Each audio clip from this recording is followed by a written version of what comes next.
صوفیہ کی طبیعت خراب ہو گئی ہے، آپ بھیا کو لے کر فوراً آ جائیں۔ ارے زیادہ پریشانی کی تو بات نہیں، انہوں نے پوچھا۔ نہیں بھابھی، آپ بس فوراً گھر آ جائیں، میں نے کہا۔ والدہ کی وفات میری شادی کے 2 ماہ بعد ہوئی تھی۔ شادی کے بعد ہم سب لوگ الگ الگ گھروں میں شفٹ ہو گئے تھے، لیکن مجھے محسوس ہو رہا تھا کہ صوفیہ کی اس حالت میں اکیلا رہنا رسک تھا۔ اسے گھر میں کسی عورت کی اشد ضرورت تھی۔ آفس سے میری واپسی شام تک ہوتی تھی۔ شام تک گھر کا نظام درہم برہم ہو چکا تھا۔ صوفیہ نیم پاگل ہو گئی تھی۔ بھائی فیاض سے مشورہ کر کے میں صوفیہ کو ماہر نفسیات کے پاس لے گیا۔ اس دن صوفیہ کی حالت نارمل تھی، وہ نارمل انداز میں گفتگو کر رہی تھی۔ صوفیہ نے ڈاکٹر سے نارمل انداز میں گفتگو کی۔ ڈاکٹر نے اسے پریگننٹ کے دوران آنے والے مسائل قرار دیا۔ یہ ڈاکٹر کی نظر میں عام سا کیس تھا، مگر میں نے صوفیہ کی الٹرا ساؤنڈ رپورٹ اور ویڈیو کو بتایا تو معاملہ اس کی سمجھ سے باہر نظر آیا۔ اس دوران میں نے ایک عدد آیا کی خدمات لینے کا فیصلہ کرتے ہوئے اخبار میں اشتہارات دے دیا تھا۔ ایک لڑکی میرے آفس آئی، ایف اے پاس تھی، جاب کی بھی ضرورت تھی۔ میں نے اسے صوفیہ کے پاس بھیج دیا۔ ایک دن کے بعد ہم نے اسے مستقل طور پر جاب آفر کی، جسے اس نے بڑی خوشی سے قبول کیا۔ بچے کی آمد 2 ماہ کے بعد تھی۔ صوفیہ کچھ نارمل ہو گئی تھی۔ وہ روٹین میں صبح اٹھتی، تب تک لڑکی ناشتہ تیار کر چکی ہوتی۔ اس لڑکی کا گھر بھی ہمارے محلے میں تھا۔ وہ ناشتہ تیار کرتی، میں کھا کے آفس چلا جاتا۔ ثانیہ پورے گھر کو سنبھالنے لگی تھی۔ ایک دوپہر مجھے ثانیہ نے گھر سے کال کی۔ ہیلو صاحب جی، صوفیہ بیگم بے ہوش ہو گئی ہیں، آپ جلدی گھر آ جائیں۔ میں نے ساری بزنس میٹنگز ملتوی کی اور گھر آ گیا۔ صوفیہ بیڈ پر ڈھیر تھی۔ ثانیہ پریشان صورت کھڑی تھی۔ میں نے ڈاکٹر کو آفس سے نکلتے ہی فون کر دیا تھا۔ تھوڑی ہی دیر میں ڈاکٹر آ گیا۔ چیک اپ کے بعد ڈاکٹر نے ہاسپٹل لے جانے کا مشورہ دیا۔ صوفیہ کو ہوش آ گیا تھا، مگر اس نے اپنا پیٹ پکڑا ہوا تھا۔ میں اور ثانیہ اسے ہاسپٹل لے کر گئے۔ اس رات صوفیہ نے ایک بچے کو جنم دیا۔ ہم سب حیران تھے۔ وہ عجیب و غریب سا بچہ تھا، کالا سیاہ چہرہ، بالوں کا گھونسلہ سر پر جمع ہوا تھا، اوپر والا دھڑ لمبا اور نچلا دھڑ نہ ہونے کے برابر۔ اس کے چہرے پر کالے سیاہ بال ہاتھ سے بھدے سے تھے۔ اس کی آنکھیں بہت بڑی تھی۔ مزید حیران کن یہ کہ وہ مسکرا رہا تھا اور 2 گھنٹے کے بعد اپنی جگہ سے اٹھ کر بیٹھ گیا تھا۔ اگلے 4 گھنٹے میں وہ انسانی آواز میں بولنے لگا تھا۔ وہ ہنس رہا تھا۔ اس کی ہنسی میں خوفناک لرزش تھی۔ ڈاکٹر نے ہمیں فوراً ڈسچارج کر دیا اور ہم گھر آ گئے۔ وہ دن بدن بڑا ہوتا جا رہا تھا۔ وہ انتہائی مکروہ صورت بچہ تھا۔ وہ جب بولتا تو خوف محسوس ہوتا۔ صوفیہ کو خاصا ڈر لگتا تھا۔ البتہ ثانیہ نے خوب سہارا دیا ہوا تھا۔ ثانیہ ایک بہادر لڑکی تھی۔ اس مکروہ صورت بچے کی ساری ذمہ داری ثانیہ کے اوپر تھی۔ وہ اسے کھانا دیتی، مگر وہ کھانا نہیں کھاتا تھا۔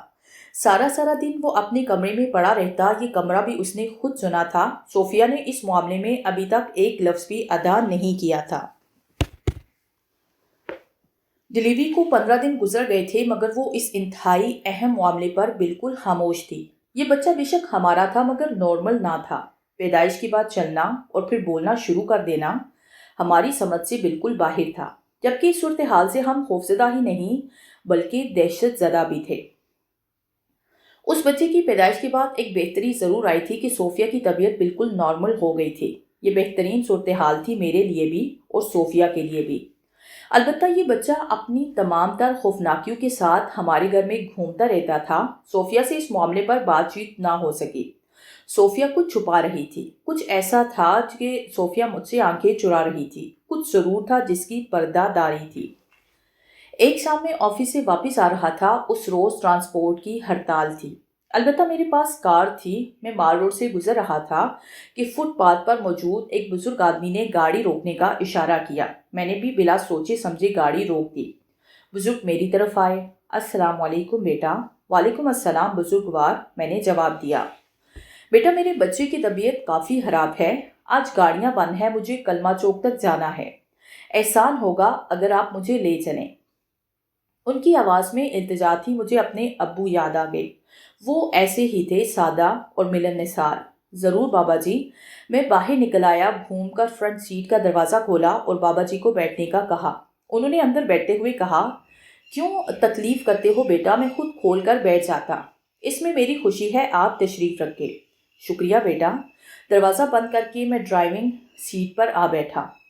آپ کے بیٹے کو ہوا کیا ہے بابا جی؟ میں نے پوچھا۔ اسے شوگر ہو گیا ہے بیٹا، 20 سال کا ہے، خاندانی مرض نے میرے بچے کو بھی نہیں چھوڑا، ہم 2 افراد ہیں گھر میں، ابھی اس کا فون آیا کہ اسے زیادہ تکلیف ہو رہی ہے، یہ خطرناک مرض ہر عمر کے لوگوں کو اپنے شکنجے میں لے رہا ہے، اسے کسی اچھے ڈاکٹر کو دکھائیں، اللہ صحت یاب کرے۔ میں نے کہا، شہر کے سب سے اچھے ڈاکٹر کو ہی چیک اپ کروایا ہے، اللہ اسے صحت دے۔ انہوں نے کہا، بیٹا یاد رکھنا، خدا ہی اس کائنات کے تمام رازوں کو جانتا ہے، مجھے تم سے ملنا تھا مگر آج مناسب نہیں، کل میرے گھر آ جانا، جو مسئلہ ہوگا سامنے آ جائے گا۔ انہوں نے کہا تو میں اچنبے میں پڑ گیا کہ اچانک انہیں میرے بارے میں معلوم کیسے ہوا، کلمہ چوک آ گیا تھا۔ بابا جی نے گاڑی سے اترتے ہوئے مجھ سے کہا، میں آپ کو کچی آبادی میں ملوں گا، امام مسجد رحیم علی، کل شام میرے غریب خانے پر آ جانا۔ انہوں نے مسکراتے ہوئے کہا۔ میرے دماغ میں جھماکا سا ہوا، میرا اپنا بچہ میرے لیے درد سر بنا ہوا تھا، وہ کون تھا، کیا تھا، یہ سوالات میرے ذہن میں تھے۔ بابا جی نے اگلے دن آنے کا کہا تھا، یہ اچھا موقع تھا کہ میں روحانی طاقتوں سے فائدہ اٹھاؤں۔ میں نے امام مسجد رحیم علی کی مدد کی تھی، بدلے میں وہ بھی کچھ دینا چاہتے تھے۔ شہر میں جعلی پیروں کا میلہ لگا ہوا تھا، جگہ جگہ باباؤں کے آستانے لگے تھے، مگر اصل کون تھا اصل روحانی طاقتوں کا مالک، اس کے لیے محسوس آنکھ کی ضرورت تھی، جو ہم جیسے لوگوں کے لیے ناممکن تھا۔ مگر جس طرح امام مسجد رحیم علی نے مجھے دعوت دی تھی، اس سے اندازہ ہوتا تھا کہ وہ اس راز سے واقف ہیں۔ گھر کا ٹی وی فرش پر گر کر کچرا ہو گیا تھا، آج اس پر میرے بچے نے پروگرام دیکھا تھا۔ ثانیہ نے اسے ٹی وی کی طرف راغب کرنے کی کوشش کی تھی، مگر انجام یہ ہوا تھا کہ ٹی وی نہ جانے کیسے زمین پر آ گرا اور ٹوٹ کر چکنا چور ہو گیا۔ میں شام میں واپس آتا اور ثانیہ سے سارے دن کی رپورٹ لیتا تھا۔ آج ثانیہ خوفزدہ تھی، چہرے پر اڑتی ہوائیاں بتا رہی تھی کہ کچھ غیر معمولی ہوا ہے۔ سر، آپ کا بیٹا خطرناک قسم کے جمپ لگاتا ہے، آج دوپہر اس نے دوسری منزل سے جمپ لگایا تھا اور پھر نیچے کھڑا مسکرا رہا تھا۔ میرا دماغ گون گیا ہے سر، اس کی خوراک کچھ نہیں مگر اس کا اوپر والا در لمبا ہوتا جا رہا ہے، وہ بولی۔ تم پریشان نہ ہو، اس کا کچھ سوچتے ہیں، ہم اسے نقصان نہیں پہنچا سکتے، تم اسے پیار سے سمجھاؤ، اس کا خیال رکھا کرو، اور ہاں، اس کا ذکر پلیز کسی سے بھی نہ کرنا، تمہیں اس راز کے الگ سے پیسے ملا کریں گے۔ نہیں سر جی، جن کا نمک کھایا جاتا ہے ان کے دکھ سکھ میں بھی ساتھی ہونا چاہیے، ثانیہ بولی۔ اس کے جواب سے مجھے اطمینان حاصل ہوا۔ ثانیہ اپنے جواب سے مطمئن تھی اور خاصی مخلص تھی، اس سے کسی قسم کی پریشانی نہ تھی۔ اگلی شام کا انتظار صبح سے ہی شروع ہو گیا، کیونکہ شام کو مجھے امام مسجد رحیم علی سے ملنا تھا۔ سورج اپنی آخری سانسوں پر تھا جب میں کچی آبادی میں داخل ہوا۔ امام صاحب نے مکمل پتہ سمجھا دیا تھا، یہ کم آمدنی والے متوسط طبقے سے نیچے کی زندگی گزارنے والے مکینوں کا علاقہ تھا۔ میری گاڑی کو دیکھ کر لوگ مرعوب ہو رہے تھے۔ میں نے ایک چوک میں گاڑی روکی اور ایک لڑکے کو بلایا جو میرے قریب سے گزر رہا تھا۔ سلام صاحب جی، وہ میرے قریب آ کر بولا۔ وعلیکم السلام بیٹا، مجھے امام مسجد رحیم علی کے گھر جانا ہے، بتا سکتے ہو کہ کس طرف جانا چاہیے مجھے؟ جی ضرور صاحب جی، وہ میرے چچا ہیں، اب گاڑی ادھر پار کر لیں، گھر ساتھ ہی ہے، وہ بچہ بولا۔ ٹھیک ہے بیٹا۔ میں نے ایک اوپن جگہ گاڑی روکی اور باہر نکل کر اس لڑکے کی رہنمائی میں ایک سادہ سے گھر کے سامنے پہنچ گیا۔ مغرب کی نماز کا وقت ہو گیا تھا، فلاح کا اعلان ہو رہا تھا، دعوت فلاح دی جا رہی تھی۔ میرا دل شدت سے اذان کے الفاظوں پر رونے لگا تھا۔ ایک مدت ہو گئی تھی مسجد کی طرف جانا نصیب نہ ہوا تھا۔ اذان مکمل ہو گئی تھی، امام مسجد قریبی مسجد میں تھے، میرا دل مسجد کی طرف جانے کا کر رہا تھا، خود بخود قدم اٹھ رہے تھے۔ لڑکا مجھے مسجد میں لے گیا، میں نے جوتے موزے اتارے، وضو کر کے امام مسجد کے پیچھے نماز ادا کی۔ نماز ادا کرنے کے بعد ایک روحانی سکون نصیب ہوا۔ نماز کے بعد ہم امام مسجد کی بیٹھک میں آ گئے، یہاں چارپائیاں موجود تھی، میں ایک چارپائی پر بیٹھ گیا۔ امام مسجد نے تکلف سے کام لیا اور ٹھنڈی بوتل منگوائی، پھر رسمی سلام دعا کے بعد اصل موضوع کی بات شروع ہوئی۔ بیٹا، خدا نے آپ کو ایک امتحان میں ڈالا ہے۔ میں جانتا ہوں کہ آپ کے گھر جو بچہ پیدا ہوا ہے وہ انسانی خمیر سے نہیں ہے۔ میں آپ کو کچھ دکھانا چاہتا ہوں، فیصلہ آپ خود کر لو۔ میں سمجھا نہیں امام صاحب، انسانی خمیر سے مراد؟ یہ ساری کنفیوژن ہے۔ امید ہے آپ سب کچھ ملاحظہ کرنے کے بعد صحیح اور مناسب فیصلہ کرو گے۔ میں آپ سے ضرور مشورہ لینا چاہوں گا۔ ٹھیک ہے، آپ بسم اللہ شریف پڑھ کر آنکھیں بند کریں اور جیسا میں کہوں گا اس کو اپنے دماغ میں لانا، امام صاحب بولے۔ میں نے اپنی آنکھیں بند کر لی اور اپنے دماغ کو امام صاحب کی آواز پہ جما لیا۔ تم ایک ویران جنگل میں ہو، جنگل میں سب کچھ خشک خزاں نما ہے، پھر اچانک ہوا چلنے لگی ہے۔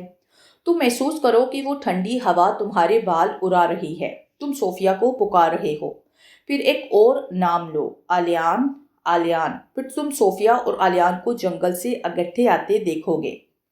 مجھے حقیقت میں محسوس ہوا جیسے میں واقعی کسی جنگل میں ہوں، ہر طرف خشک قحط نما خزاں نما ماحول ہے۔ پھر واقعی جیسے ٹھنڈی ہوا نے میرے بالوں کو اڑانا شروع کر دیا تھا۔ پھر میں صوفیہ اور آلیان کو پکارنے لگا۔ مجھے کچھ دیر کے بعد دونوں ایک طرف سے آتے نظر آئے۔ اب اپنی آنکھیں کھولو۔ میں نے اپنی آنکھیں کھول دی۔ بیٹا، تم ایک اچھے معمول بہت جلدی حالات پر گرفت حاصل کر لیتے ہو۔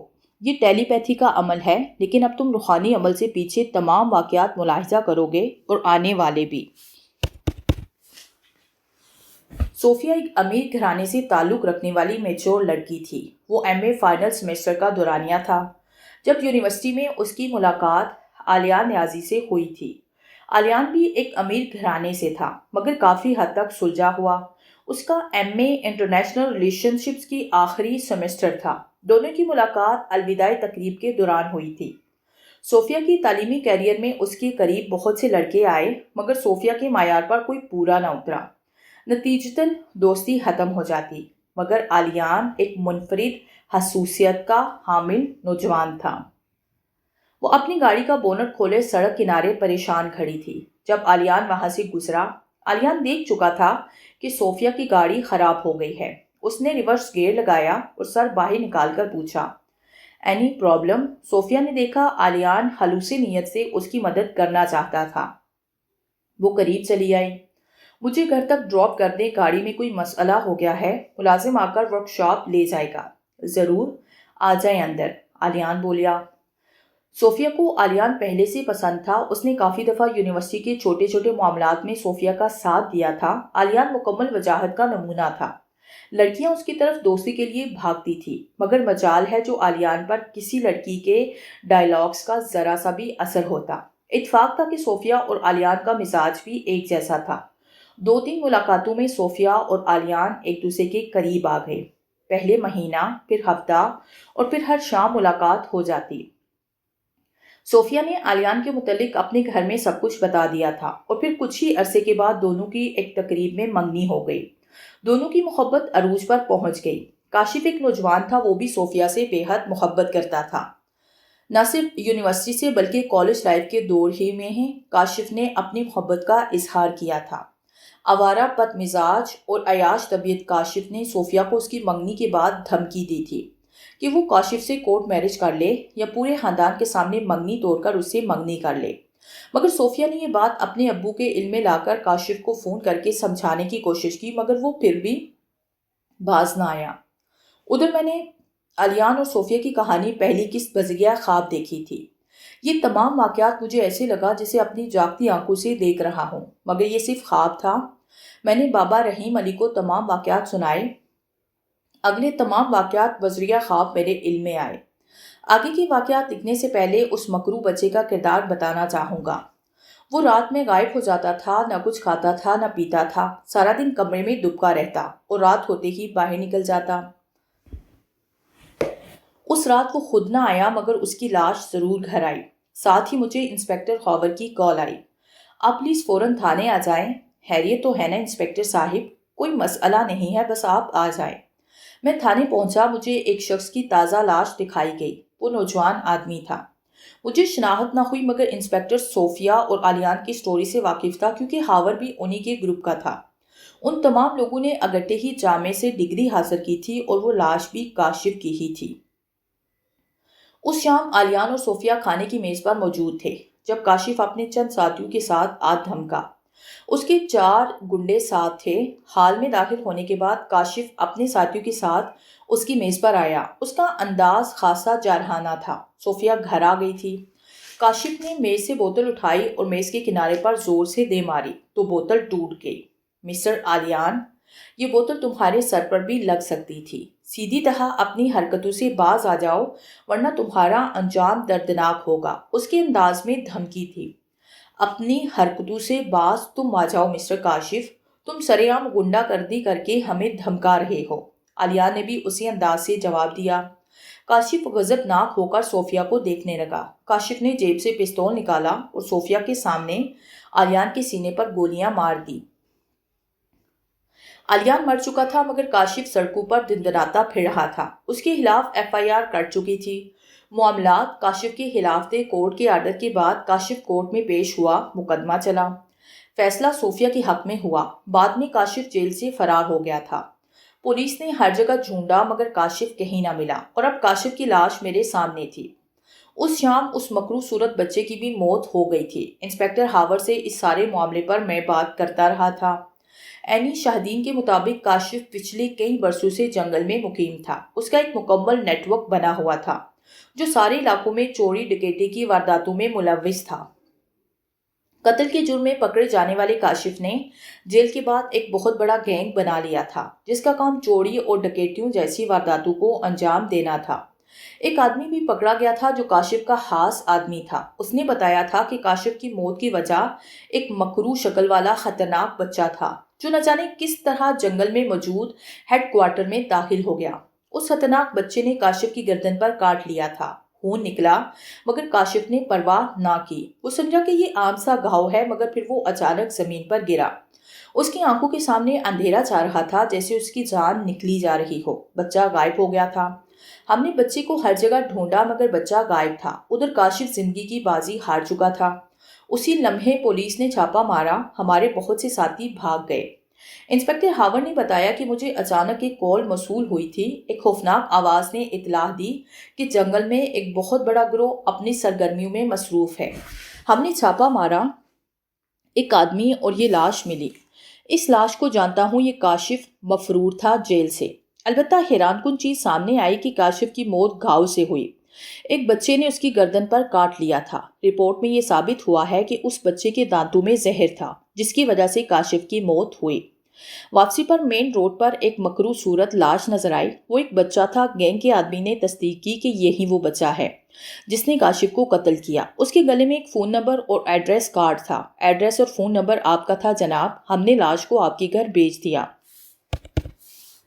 معاملہ ابھی تک الجھاؤ کا شکار تھا۔ کچھ سمجھ نہ آ رہا تھا کہ اس بچے نے کاشف کو دانتوں سے کیسے اور کیوں مار ڈالا تھا۔ اس بچے کو کس نے مارا تھا، اس کا جواب صوفیہ نے یوں دیا۔ آلیان سے منگنی میری دلی خوشی تھی۔ میں آلیان سے محبت کرتی تھی۔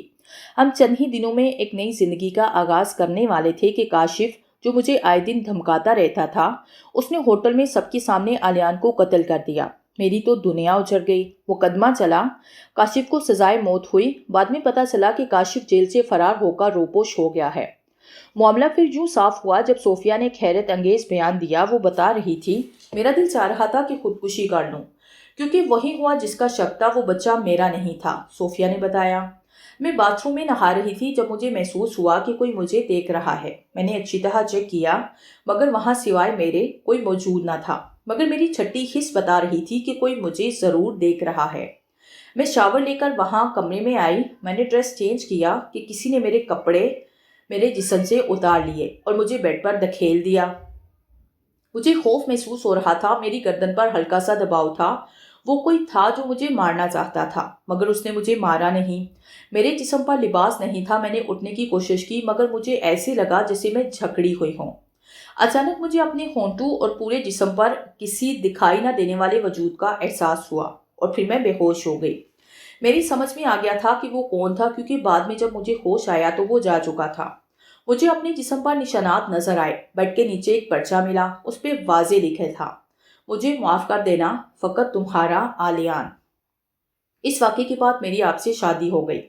میرے اندر آلیان کا بچہ پڑ رہا تھا۔ میں ہر روز تڑپتی رہی مگر یہ بات کسی کے علم میں نہ لائی۔ معاملہ صاف ہو گیا تھا۔ مرنے کے بعد آلیان کی آتما واپس آئی اور صوفیہ سے ملاپ کیا، مگر اس بات کو دل ماننے کو تیار نہیں تھا، مگر حالات صرف اس طرف اشارہ کر رہے تھے۔ آلیان کے بچے نے کاشف کو اس لیے مار ڈالا کیونکہ کاشف آلیان کا قاتل تھا، لیکن یہ معلوم نہ ہو سکا کہ مکروہ صورت بچے کو کس نے اور کیوں مارا۔ میں نے اس معاملے کو امام رحیم علی سے ڈسکس کیا، انہوں نے دعا دی، گھر کو مکمل حصار کر ڈالا۔ مجھ پر سے ایک بہت بڑا بوجھ اتر چکا تھا۔ امام صاحب نے اس معاملے میں بہت مدد کی، میں ان کا شکر گزار ہوں۔ ویسے آج تک اس واقعے پر مجھے خود بھی یقین نہیں۔ اس کے بعد ہمارے حالات بالکل نارمل رہے۔ صوفیہ میرے ساتھ خوش و خرم زندگی گزارنے لگی۔ اس کے بعد ہمارے 2 بچے ہوئے جو کہ بالکل نارمل تھے۔ خیر اب ہم اپنی خوشگوار زندگی گزار رہے ہیں۔